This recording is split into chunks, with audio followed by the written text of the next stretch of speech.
में रजाई ओढ़कर रसोई संभालने वाली बहू। सावित्री सुबह सुबह नौकरों की परेड लगा रही है।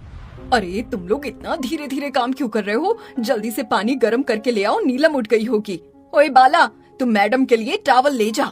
जी मालकिन, मैं टॉवल लेकर जा रहा हूँ।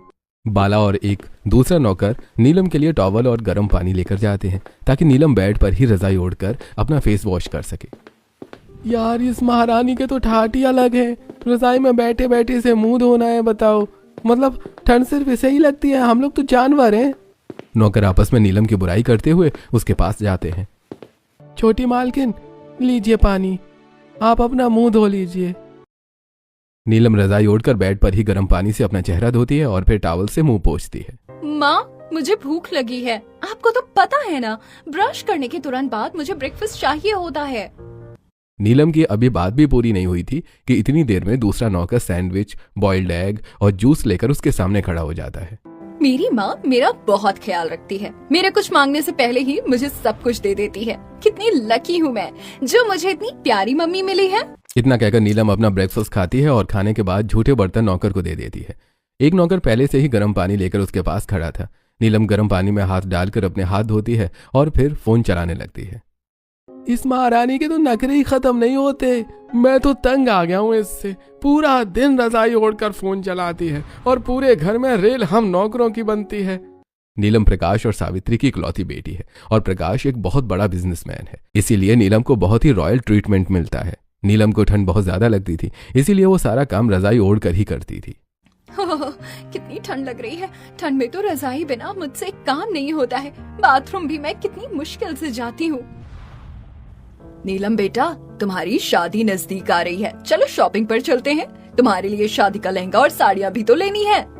नहीं माँ, मैं शॉपिंग पर नहीं जाऊंगी। आप एक काम करो ना, आप मनीष मल्होत्रा को घर पर ही बुला लो। मैं उनके डिजाइन्स घर पर ही ट्राई कर लूंगी और जो पसंद आएगा उसे फाइनल कर दूंगी। ये आइडिया तो और भी अच्छा है। मैं अभी उनसे कांटेक्ट करती हूँ और तुम्हारे लिए गर्मा गर्म हॉट चॉकलेट मिल्क भेजती हूँ। सावित्री किचन में जाती है और बाला को नीलम के लिए हॉट चॉकलेट मिल्क बनाने के लिए कहती है और खुद मनीष मल्होत्रा को कॉल करती है। वहीं बाला फटाफट से हॉट चॉकलेट मिल्क बनाता है और उसे नीलम के पास लेकर जाता है। अब जान में जान आई। इस ठंड में तो मेरी हालत ही खराब हो गई थी। नीलम, मैंने मनीष मल्होत्रा से बात कर ली है। वो कल हमारे घर पर अपने डिजाइन्स लेकर आ जाएंगे। मैं अपनी शादी के लिए सबसे बेस्ट लहंगा लूंगी। देखते ही देखते रात हो जाती है और डिनर का टाइम हो जाता है। प्रकाश को अपनी पूरी फैमिली के साथ डिनर करना पसंद था, इसीलिए नीलम को भी डिनर करने के लिए डाइनिंग टेबल पर आना पड़ता है, लेकिन वो रजाई ओढ़कर डिनर करने के लिए आती है। अरे ये क्या नीलम बेटा, तुम रजाई ओढ़कर डिनर करने क्यों आई हो? ओ पापा, मुझे बहुत ठंड लग रही है और मुझसे बिल्कुल भी ठंड बर्दाश्त नहीं होती, इसीलिए रजाई ओढ़कर डिनर पर आ गई हूँ। ये तो ठीक है, पर तुम्हारी शादी के बाद भी अगर तुम ऐसा करोगी तो तुम्हारे ससुराल वाले क्या कहेंगे? अरे बेटी, रजाई ओढ़कर आई है तो क्या हो गया? इसमें इतनी परेशान होने वाली क्या बात है? शादी के बाद का बाद में देखा जाएगा। अभी तो कम से कम बच्ची को खाना खा लेने दीजिए। सावित्री ने अपने लाड़ प्यार से नीलम को पूरी तरह से बिगाड़ के रखा था। सभी लोग डिनर करते हैं और फिर अपने अपने रूम में चले जाते हैं। अगले दिन मनीष मल्होत्रा की टीम उनकी डिजाइन लेकर घर आती है। मैम देखिए, ये इस साल की लेटेस्ट लहंगे की डिजाइन है। सावित्री कपड़ों को देख रही थी और नीलम अपने बेड पर रजाई ओढ़कर डिजाइनर की बातें सुन रही थी। ये डिजाइन उतने भी अच्छे नहीं है। मुझे कुछ यूनिक सा ऑफ व्हाइट कलर का क्लासी लहंगा चाहिए, कुछ वैसा दिखाओ। मैम जैसा आप कह रही हैं, हमारे पास एग्जैक्ट वैसा एक लहंगा है। डिजाइनर नीलम के लिए वो लहंगा निकालती है। हाँ, ये लहंगा बिल्कुल वैसा है जैसा मुझे चाहिए। मैम तो आप इस लहंगे को ट्राई कर लीजिए, मैं इसे फिट करवा दूंगी। डिजाइनर के कहने पर नीलम बेड से निकलकर लहंगे को ट्राई करती है और उसे लहंगा पसंद आ जाता है। डिजाइनर जैसे ही उसकी फिटिंग लेती है, नीलम झट से लहंगे को चेंज करके आ जाती है और फिर से रजाई ओढ़कर बैठ जाती है। मैम एक बात पूछूं, आपको बुरा तो नहीं लगेगा ना? पूछ लो, मुझे कोई प्रॉब्लम नहीं है। मैम अभी आप 2 मिनट रजाई से बाहर आकर लहंगा ट्राई नहीं कर पा रही हैं? शादी वाले दिन तो बहुत सारी रस्में होंगी और शादी से पहले भी तो हल्दी, मेहंदी, कितने सारे फंक्शन होते हैं। तब आप क्या करेंगी? नीलम डिजाइनर की बात का कोई जवाब नहीं देती है। नीलम का उतरा चेहरा देखकर डिजाइनर भी अपना सामान लेकर वापस चली जाती है। वैसे ये डिजाइनर बात तो बिल्कुल सही कह रही है। शादी की रस्मों में तो मैं रजाई ओढ़ नहीं पाऊंगी, लेकिन मुझे ठंड भी इतनी ज्यादा लगती है। रजाई के बिना तो मेरी कुल्फी जम जाएगी। कुछ ही दिनों में शादी की तारीख भी आ जाती है। नीलम के घर पर शादी की रस्में शुरू हो गई थी। हल्दी वाले दिन नीलम की मौसी, ये क्या नीलम, तू रजाई ओढ़ कर क्यों बैठी है? मानती हूँ ठंड है, लेकिन आज तो तेरी हल्दी है ना, रजाई में ये रस्म कैसे होगी? इतना कहने के बाद नीलम की मौसी सीधे नीलम की रजाई खींच लेती है। क्या यार मौसी, क्या कर रही हो? मुझे बहुत ठंड लग रही है। माँ, मौसी को बोलो ना मुझे रजाई देने के लिए। बेटा, रजाई ओढ़कर हल्दी की रस्में नहीं हो पाएंगी। तुम बस ये रस्म कर लो, उसके बाद रजाई ओढ़ लेना। सावित्री के कहने के बाद नीलम चिल्लाना बंद करती है और अपनी हल्दी की रस्म पूरी करती है। हल्दी की रस्म जैसी ही पूरी होती है वैसे ही नीलम नहा धोकर फिर से रजाई ओढ़कर बैठ जाती है, जिसे देखकर सभी हंसने लगते हैं। अरे मेरी सुकुमार नीलम, ससुराल जाकर तेरा क्या होगा बेटा? तुझे तो अब तेरी जेठानी और सास ही सीधा करेंगी। इस तरह एक दिन अच्छे से हल्दी की रस्म हो जाती है। अगले दिन नीलम की मेहंदी थी और आज भी वो रजाई ओढ़कर मेहंदी लगवाने के लिए बैठी थी। माँ, देखो हल्दी लगवाने की वजह से मुझे कई बार नहाना पड़ गया है। मुझे काफी ठंड लग रही है। मेहंदी हाथ में लगेगी तो मैं रजाई ओढ़कर ही मेहंदी लगवाऊंगी। अच्छा बाबा, तुझे जो अच्छा लगता है वो कर। घर में सभी लोग नाच गा रहे थे और नीलम रजाई ओढ़कर मेहंदी लगवा रही थी, जिस वजह से मेहंदी वाली को मेहंदी लगाने में काफी दिक्कत होती है, क्योंकि मेहंदी बार बार रजाई में लग रही थी। मैम प्लीज आप रजाई हटा दीजिए, मेहंदी लगाने में काफी प्रॉब्लम हो रही है। क्या यार नीलम, तू भी हद करती है। कोई अपनी मेहंदी में रजाई ओढ़कर बैठता है क्या? तू क्या इस रजाई के साथ अपनी मेहंदी की फोटो लेने वाली है? तेरे बच्चे भी ये फोटो देखकर तेरे ऊपर हंसेंगे। शीला की बात सुनकर सभी लोग जोर जोर से हंसने लगते हैं। नीलम को अभी शीला की बात बुरी लगती है, इसीलिए वो कुछ देर के लिए रजाई हटा देती है। लेकिन मेहंदी लगने पर और फोटोशूट कंप्लीट होने के बाद नीलम फिर से रजाई ओढ़कर बैठ जाती है। नीलम की हरकतें देखकर सभी उसका मजाक बनाते हैं। नीलम बेटा, मुझे पता है तुमसे ठंड बर्दाश्त नहीं होती, लेकिन अब गेस्ट हमारा मजाक उड़ा रहे हैं। जब तक शादी नहीं हो जाती और तुम अपने ससुराल नहीं चली जाती, प्लीज तब तक सबके सामने रजाई मत ओढ़ना। आप सही बोल रही हो माँ, अब ससुराल जाने तक मैं सबके सामने रजाई नहीं ओढ़ूंगी। लेकिन प्लीज आप नौकरों से बोलकर मेरे रूम का और पूरे घर का हीटर ऑन करवा दीजिएगा। सावित्री के पूरे घर पर हीटर लगे हुए थे। सभी नौकर जाकर हीटर को चालू कर देते हैं, जिससे 2 मिनट में पूरा घर गर्म हो जाता है। चलो, कम से कम अब ठंड नहीं लग रही तो रजाई नहीं ओढ़नी पड़ेगी। देखते ही देखते शादी का दिन भी आ जाता है। मनीष मल्होत्रा के ऑफ वाइट कलर के लहंगे में नीलम बहुत ही सुंदर लग रही थी। सभी लोग उसकी और उसके पति सुनील की जोड़ी की बहुत तारीफ कर रहे थे कि तभी नीलम, हाय राम, आज तो इस ठंड में मेरी कुल्फी जम जाएगी। मैं तो भूल ही गई थी कि मेन वेडिंग के लिए जिस रिजॉर्ट को बुक किया था वो एक सी साइड रिजॉर्ट है। यहाँ तो हीटर भी काम नहीं आ रहा। अरे क्या हुआ नीलम, तुम ऐसे कांप क्यों रही हो? तुम्हारी तबीयत तो ठीक है ना? सुनील जी, मुझे बहुत जोरों की ठंड लग रही है। शादी की सारी रस्में कब खत्म होंगी और हम लोग कब घर जाएंगे? अरे जरा सब्र करो मेरी जान, इतनी भी क्या बेकरारी है ससुराल जाने के लिए? आप भी ना सुनील जी बहुत मजाक करते हैं। नीलम को ठंड लग रही थी, लेकिन वो शादी की सारी रस्में अच्छे से पूरी करती है। पूरे विधि विधान के साथ सुनील और नीलम की शादी हो जाती है। शादी के बाद नीलम रजाई ओढ़कर ससुराल के लिए निकलती है। अरे नीलम, ये क्या पागलपन कर रही हो? क्या तुम ऐसे अपने ससुराल जाने वाली हो? सुनील जी, मुझे काफी ठंड लग रही है, इसलिए मैंने ये रजाई ओढ़ी है। मेरे हाथ पैर बर्फ की तरह ठंडे हो गए हैं। सी साइड रिजॉर्ट होने की वजह से नीलम को इतनी ज्यादा ठंड लग गई है, इसीलिए वो ऐसा कर रही है। कुछ ही देर में नीलम का ससुराल भी आ जाता है। नीलम रजाई को कार में छोड़कर बाहर आती है, जहाँ उसके ससुराल के सभी लोग उसके स्वागत के लिए खड़े थे। बहुत ठंड लग रही है। मम्मी पापा, क्या हम इन रस्मों को थोड़ा जल्दी पूरा कर सकते हैं? देवरानी जी, आप तो बहुत नाजुक हैं। क्या आपसे 2 मिनट ठंड बर्दाश्त नहीं हो रही है? देख बहू, छोटी बहू को तंग मत कर। हो सकता है शादी की वजह से बेचारी बहुत थक गई हो और उसे ठंड लग रही हो। नीलम बेटा, तुम कलश गिराकर घर के अंदर आओ। सुनील, बहू बहुत ज्यादा थक गई है, उसे उसके कमरे में ले जाओ। नीलम सुनील के साथ उसके कमरे में चली जाती है और सीधे रजाई में घुसकर बैठ जाती है। अरे नीलम, क्या तुम शादी के जोड़े में ही सोने वाली हो? सुनील जी, मुझे बहुत ठंड लग रही है। आप प्लीज मेरे सूटकेस से मेरे कपड़े निकाल कर दे दीजिए। मैं ये रजाई के अंदर कपड़े चेंज कर लूंगी। सुनील को नीलम की हरकतें काफी अजीब लगती हैं, लेकिन फिर भी वो उसे सूटकेस से कपड़ा निकाल कर दे देता है और नीलम रजाई के अंदर ही कपड़े चेंज करके शादी का जोड़ा सुनील को थमा देती है। सुनील बेचारा जोड़े को एक कोने में रख देता है। फिर नीलम और सुनील दोनों सो जाते हैं। अगली सुबह, आज तो बहुत ज्यादा ठंड लग रही है। रजाई के बिना तो मैं एक पैर बेड से नीचे नहीं रख सकती। लेकिन आज मेरी पहली रसोई है, क्या करूं? आइडिया, आज मैं रजाई ओढ़कर ही अपनी पहली रसोई करूंगी। नीलम गर्म पानी से फ्रेश होकर नहाकर अपनी पहली रसोई करने के लिए रजाई ओढ़कर किचन में आती है। अच्छा है मेरी माँ ने मुझे हलवा बनाना सिखाया था।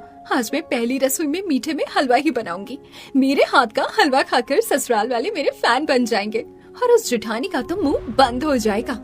नीलम रजाई ओढ़कर हलवा बना रही थी कि तभी संगीता भी किचन में आ जाती है।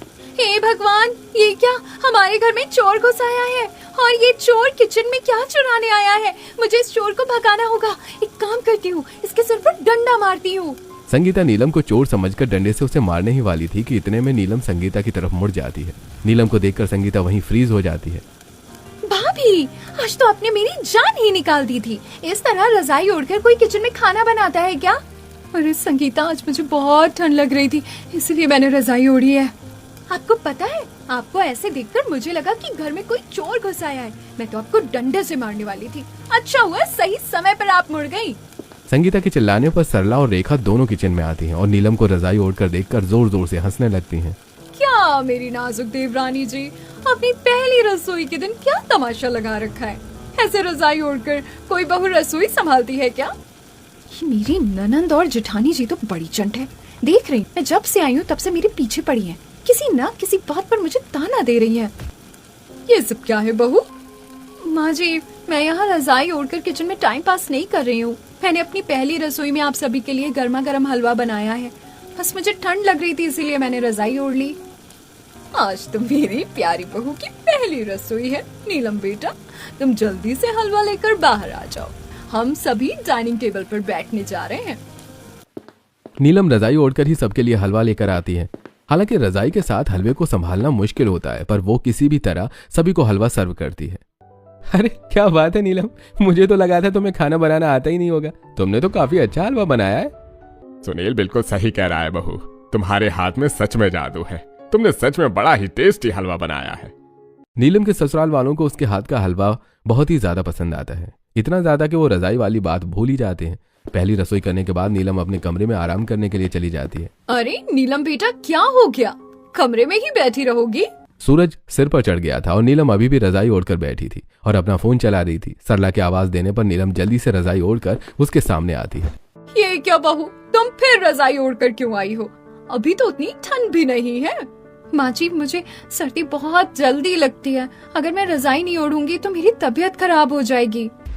शादी वाले दिन नीलम को ज्यादा ठंड लग गई है, इसीलिए वो ऐसा कर रही है। शायद 1-2 दिन में वो ठीक हो जाए। ठीक है नीलम बेटा, तुम रजाई ओढ़कर ही सारे काम कर लो, लेकिन थोड़ा ध्यान रखना, अगर रजाई गंदी हो जाएगी तो उसे धोने में काफी प्रॉब्लम होगी। ठीक है माँ जी, मैं इन सभी बातों का ध्यान रखूंगी। नीलम को इन सारी बातों की कोई परवाह नहीं थी, क्योंकि पहले उसके घर पर सारे काम नौकर कर दिया करते थे। लेकिन जब से उसकी शादी उसके पिता के दोस्त के बेटे से हुई थी, जो मिडिल क्लास लोग हैं, तब से नीलम को अब सारा काम खुद करना पड़ता है। क्या देवरानी जी, आज की डेट में लंच बनेगा या नहीं? सिर्फ हलवा बनाने से काम नहीं चलता है, खाना भी बनाना पड़ता है। बातचीत कम कीजिए और जल्दी से लंच तैयार कीजिए। हाँ, मैं तो नौकरानी हूँ ना इस घर की, और ये जेठानी तो महारानी है। बस जाकर हुक्म चलाकर चली जाती है, ये नहीं कि अपनी नई देवरानी की खाना बनाने में थोड़ी मदद ही कर दे। खुद में बड़बड़ाती हुई नीलम गुस्से में सबके लिए लंच बनाती है। वो चावल चढ़ाती है और फिर सब्जी बनाने के लिए सब्जियों को पानी से धोती है। रजाई ओढ़ने की वजह से उसे काम करने में काफी दिक्कत होती है और उसकी रजाई भी भीग जाती है। इसे कहते हैं गरीबी में आटा गीला। एक तो पहले ही ठंड लग रही है, ऊपर से अब रजाई भी गीली हो गई। रजाई हटाऊंगी तो ठंड लग जाएगी। छोड़ो, ऐसे ही काम करती हूँ। एक तो नीलम को पहले से ही रसोई के काम करने की बिल्कुल भी आदत नहीं थी, ऊपर से रजाई ओढ़ने की वजह से उसकी मुश्किलें बढ़ गई थी। जब वो सब्जी काटती है तो गलती से उसकी उंगली भी कट जाती है। हाय राम, मैं मर गई, मेरी उंगली कट गई, कितना खून आ रहा है। नीलम की आवाज सुनकर सरला, रेखा, संगीता सभी किचन में आती हैं। भाभी, क्या हुआ? आप चिल्ला क्यों रही हैं? देखो ना संगीता, मेरी उंगली कट गई है। किसने कहा था आपसे रजाई ओढ़कर सब्जी काटने के लिए? और वैसे भी आपकी कोई उंगली नहीं कटी है, ये बस मामूली सा कट है। बेटा, मैंने तुमसे कहा था ना कि इस तरह के काम करते हुए रजाई हटा देना। देखा ना, अब चोट लग गई। छोड़ो, तुम जाकर अपने कमरे में आराम करो, और रेखा बहू, तुम लंच बनाओ। सरला के कहने पर नीलम जल्दी से अपने कमरे में चली जाती है। वहीं रसोई में रेखा। ये अच्छा है, पहले नौटंकी करके उंगली कटवा ली, और अब देखो सारा काम मुझे करना पड़ रहा है। कितनी काम चोर देवरानी मिली है मुझे। अरे भाभी आप गुस्सा क्यों होती हैं? बस आज की बात है, कल से तो सारा काम उस रजाई वाली को ही करना पड़ेगा। नीलम के ससुराल में उसकी जेठानी और नंद उससे चिढ़ती थी क्योंकि वो अमीर परिवार से थी और जेठानी से ज्यादा चीजें अपने साथ लेकर आई थी। इसीलिए रेखा को डर था कि कहीं उसकी देवरानी उसकी जगह लेने की कोशिश न करे। वहीं संगीता को नीलम की कुछ कुछ आदतें पसंद नहीं थी। खाना बन गया है, आप लोग सभी खाने के लिए आ जाइए। हम लोग डाइनिंग टेबल पर बैठे हैं, तो खाना लेकर जल्दी आ। दोपहर का खाना खाने के लिए भी नीलम रजाई ओढ़ कर आती है, जिसे देखकर ससुराल वालों का मुंह बन जाता है। बहू, अभी तो उतनी ठंड भी नहीं लग रही है, तो तुम रजाई हटा दो, ठीक से खाना नहीं खा पाओगी। माँ जी, मैं रजाई ओढ़कर खाना खा सकती हूँ, मुझे ऐसे खाने की आदत है। आप देखिएगा ऐसा कुछ नहीं होगा। सभी लोग खाना शुरू करते हैं। रजाई ओढ़ने की वजह से नीलम को खाना खाने में काफी दिक्कत होती है, क्योंकि उसके मायके में तो उसका खाना नौकर दे देते थे, लेकिन यहाँ उसे खाना खुद ही लेना पड़ रहा था, जिस वजह से वो खाना सही से निकाल नहीं पाती है। भाभी, आप कितना कम खाना खा रही हैं? शायद आपसे खाना निकल नहीं रहा है। अरे ऐसी कोई बात नहीं है संगीता, मैं इतना ही खाना खाती हूँ। संगीता के टोकने की वजह से नीलम थोड़ा और खाना लेने के लिए कढ़ाई पनीर की सब्जी निकालती है, लेकिन उसकी ग्रेवी रजाई में लग जाती है। अब ये क्या कर दिया तुमने? बताओ, ये सब कौन साफ करेगा? मैं साफ कर लूंगी, आप चिंता मत कीजिए। नीलम सबके साथ बैठकर लंच करती है और फिर लंच करने के बाद अपने रूम के बाथरूम में जाकर रगड़ रगड़ कर रजाई में लगे दाग को निकालती है, पर दाग निकालने की जगह और फैल जाता है। ओ महारानी, कहाँ हो? सारा दिन अपने कमरे में ही पड़ी रहोगी, जल्दी रसोई में आओ। क्या हुआ जेठानी जी, आप चिल्ला क्यों रही हैं? मैं चिल्ला नहीं रही हूँ, तुम्हें आवाज दे रही हूँ। शाम हो गई है, अभी से बैठकर रात के खाने की तैयारी करो। आज खाने में पालक पनीर, मटर पनीर, तंदूरी रोटी, फ्राइड राइस बना देना, साथ में मीठे के लिए कुछ अच्छा सा बना देना। क्या मुसीबत है, ये जेठानी तो ऐसे मेन्यू बता रही है जैसे मैं 5 स्टार रेस्टोरेंट की शेफ हूँ। लेकिन ठीक है, मैं टेस्टी सा खाना बना दूंगी। ठीक है जेठानी जी, मैं ये सारे काम कर दूंगी, आपको चिंता करने की जरूरत नहीं है। नीलम को खाने का ऑर्डर देकर रेखा रसोई से बाहर चली जाती है। आज तो बहुत सारा खाना बनाना है। एक काम करती हूँ, सबसे पहले सब्जियों को धो लेती हूँ। नीलम सब्जियां धोती है, लेकिन ज्यादातर पानी उसके कंबल में गिर रहा था, जिससे कंबल भीगकर भारी हो गया था।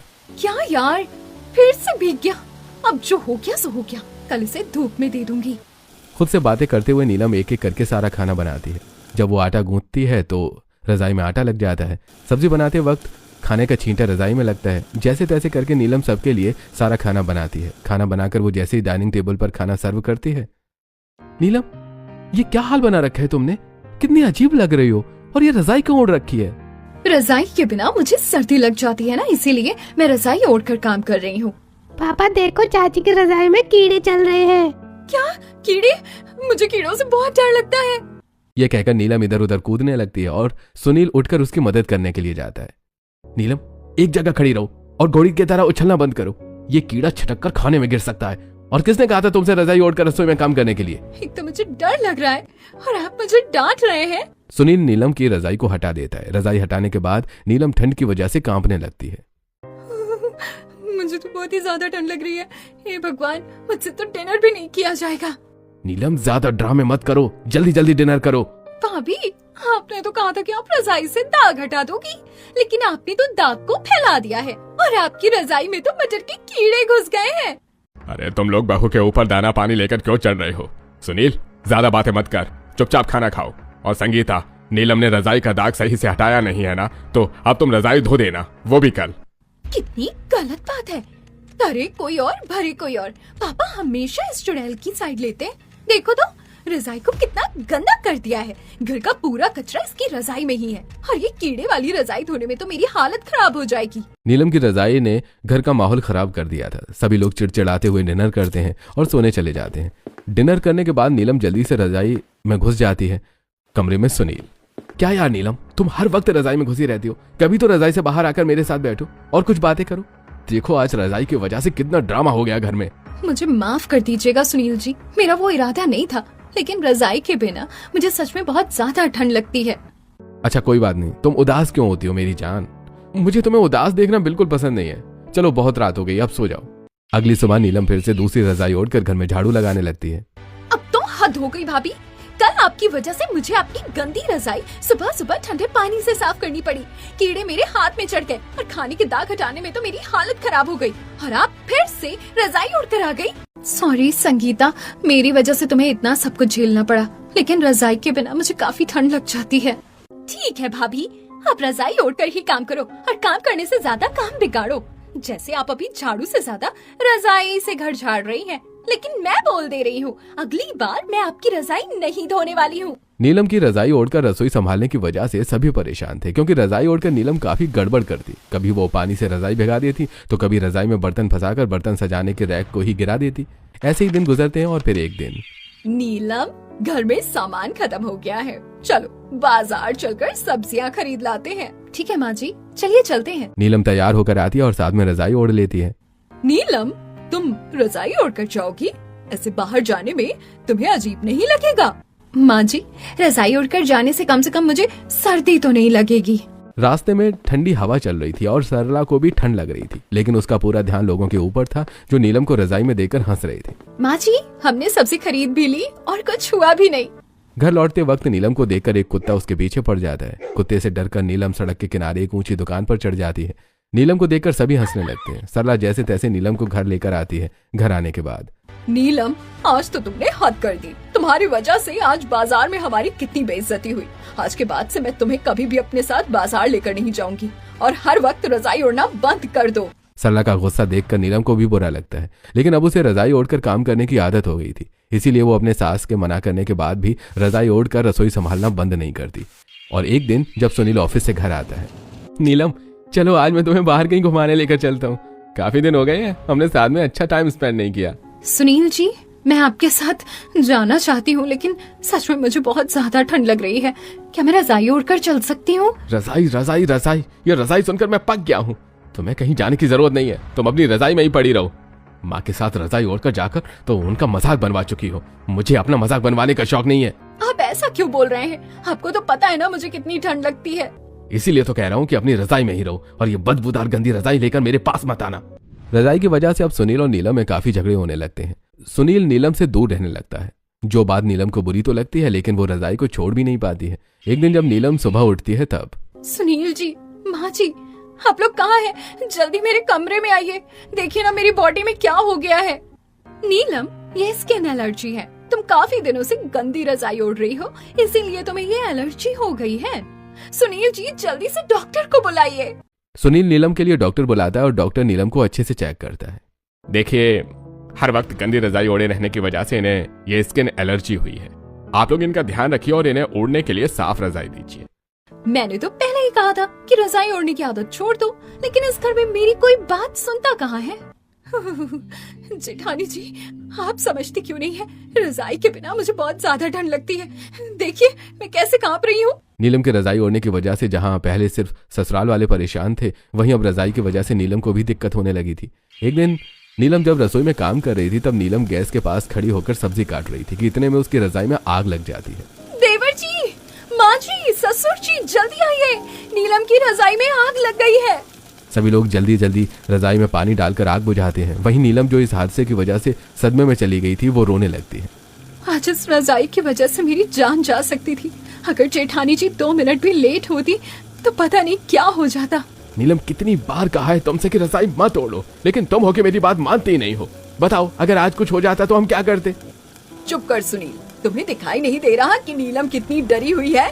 सॉरी माँ, सॉरी नीलम। और नीलम बेटा, तुम डरो मत। अब इस ठंड में तुम रजाई ओढ़कर रसोई मत संभालना। अगर तुम्हें ठंड लगे तो 2-3 स्वेटर पहन लेना और दिन भर के छोटे मोटे काम तुम धूप में बैठकर कर लेना। इससे तुम्हारा शरीर गर्म हो जाएगा और तुम्हें ठंड भी नहीं लगेगी। आज वाले हादसे के बाद नीलम को भी समझ आ गया था कि रजाई ओढ़कर रसोई संभालना डेंजरस हो सकता है। इसीलिए वो अपनी सास की बात मान लेती है। वो अब रजाई ओढ़ने की जगह 2-3 स्वेटर पहनकर घर का काम करती है और दिन में सब्जियां काटने जैसे छोटे मोटे काम धूप में बैठकर करती है, जिससे धीरे धीरे नीलम की रजाई ओढ़कर रसोई संभालने की आदत छूट जाती है।